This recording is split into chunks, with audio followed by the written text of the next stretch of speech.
затоа што ги лажеа, затоа што ги манипулираа, затоа што и во оваа кампања ги лажеа и ги манипулираа. Постојано одеа низ градовите и велеа дека се промениле, само затоа што ја промениле бојата од плава лилјакова. И затоа што решиле да кажат дека се промениле.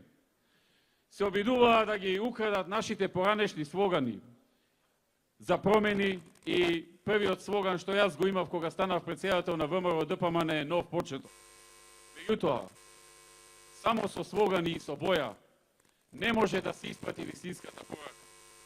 Драги пријатели, од 2006 година, кога јас настапив заедно со мојот тим на изборите, јас никому не му велев дека ВМРО се променило. Затоа што народот така јасно гледаше колку многу ВМРО е променето. Така јасно ги гледаше промените во ВМРО, кои што беа толку очигледни.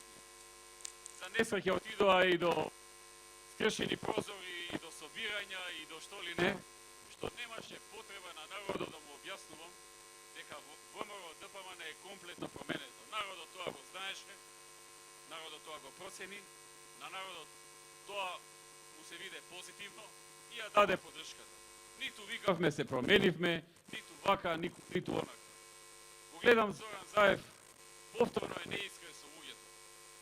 На некои места го фали Бранко Црвенковски до безсвест. Го величи до небо. На други места па вика се променивме, не сме веќе како тие пред тоа. А кој са тие пред тоа? Бранко, кој што завчера во некоја друга општина го утепал од фалење и кажал дека приватизацијата што е направи Бранко е најдоброто нешто што можеше да се направи во тој период. Она со отпуштени 200.000 луѓе од работа и со пригравен капитал од 5 милиарди евра за символични суми. Тоа е таа неискреност. Зоран Заев во оваа кампања сакаше да му се допадне и на Бранко и на народот. Народот тоа го препозна и му даде црвен картон уште во прво полувреме. Тоа е разликата. Го гледаме денеска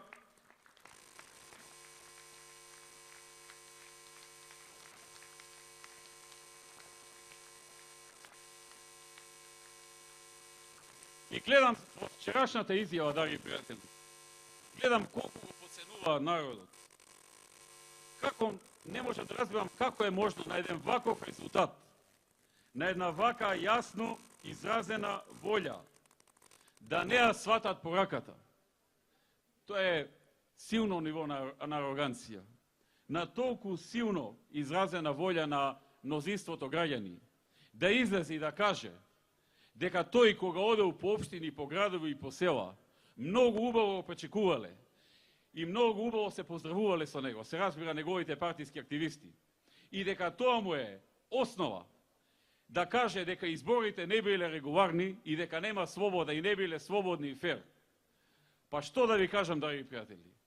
Во Штив викаат, а крво го лаже, нема кој да му каже. Толку ли човекот не сваќа дека тие што го пречекуваат по градовите и селата се негови партиски активисти и тие трчаат со него бидејќи гледаат некаков интерес.